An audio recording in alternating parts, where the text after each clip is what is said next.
guys! Good afternoon! And for today's video, sasagutin natin ang isa sa mga tanong ng ating ka-FB friends na ang kanyang tanong is like this, na kung ano ba daw ang dahilan ng aking pagkakadiabetes at bakit ako nagkakadiabetes.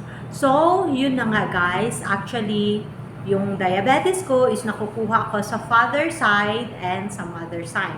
Sa father side ko is mismo si papa ko is diabetes type 2.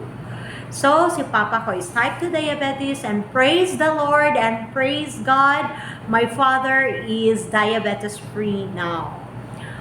Pero si papa ko is natanggalan ng 4 fingers sa paa. So, 4 fingers yung nawala kay father ko. And then, sa mother side ko naman, ang ikinamatay ng lola ko is diabetes also. Hindi ko alam kung anong type si lola ko. But I think type 2 din siguro si lola ko.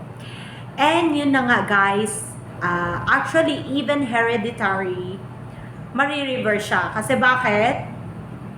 Yung symptoms ng diabetes type 1, diabetes ako eh. Yung symptoms ko guys, since high school ko pa to nararamdaman. Pero, nung high school kasi ako, syempre, maraming galaw, and then, nag-ROTC kami, so marami kaming mga activities na ginagawa. So, what I mean yung may exercise, unlike nung nag-work ka na focus ka palagi sa work, and especially pag nasa loob ka ng office or else sa loob ka ng mall, di wala talagang, bihira ka magkakaroon ng physical exercise, di ba? And then, yun na nga guys, sa lifestyle din. Kasi bakit yung lifestyle ko talaga before is a very unhealthy lifestyle. Kasi dun sa work ko before, na nung nag-work ako sa isang private company sa Malaysia, yung halos every meal guys na ini-invite kami ng aming manager for breakfast, dinner, lunch, tapos pag magla-lunch yung yung company namin is yung sa mga mamahaling restaurant, sa mga mamahaling hotel, pag magdi-dinner, ganon. So, syempre, tayo na bihira makapunta kung hindi ini-invite, hindi naman talaga tayo pumupunta guys. Kasi nga mahal. So, sinasagad ko yon, parang I take advantage. Hindi ko siya iniisip kung ano yung kapakanan ko soon, kung ano yung mangyayari sa akin soon. And also guys, actually, hindi ako mahilig sa soft drinks. Pero, ang naka-problema sa akin is hindi ako marunong uminom ng water before. Kasi bakit? Iinom ako ng water sa isang buwan pag malapit na akong reglahin, pag malapit na akong mag-mens. So, kung iinom ako ng water sa isang buwan, siguro maybe 4 glasses for 1 month. Everyday na iniinom ko is juice, milk, Milo Ice, tea tarik ping, yung mga sweets na mga inumin.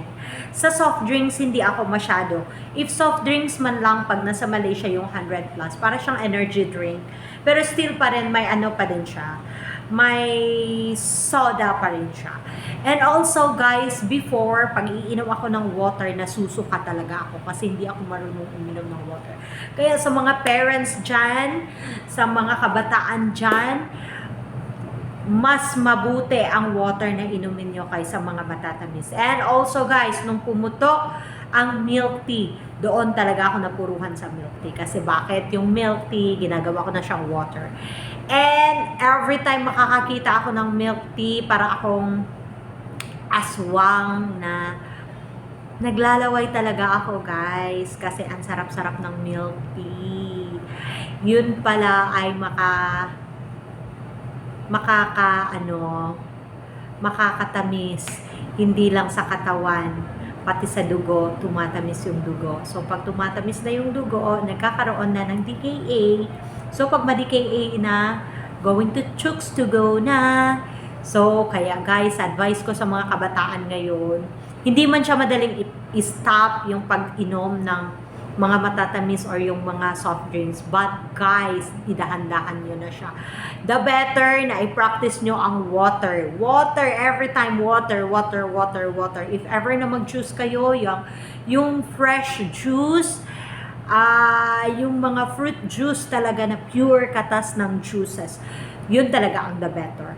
Pero kung pwede is please practice to drink water. And also sa mga parents dyan, yung mga anak ninyo, please wag nyo silang sanayin sa mga soft drinks, sa mga C2, sa mga Sting, sa mga ano pang mga matatamis na mga inumin dyan sa labas, guys. The better na kung ipapabaon nyo sa mga anak nyo is water. If hindi man water, may mga soy milk. Kung marunong kayo gumawa ng soy milk, the better. Or else, yung calamansi juice, lemon juice, yun yung better na ipapainom nyo sa mga anak nyo. At hanggang dito lang po at sana nasagot natin ang tanong ng ating kaibigan. Thank you and God bless everyone. Bye!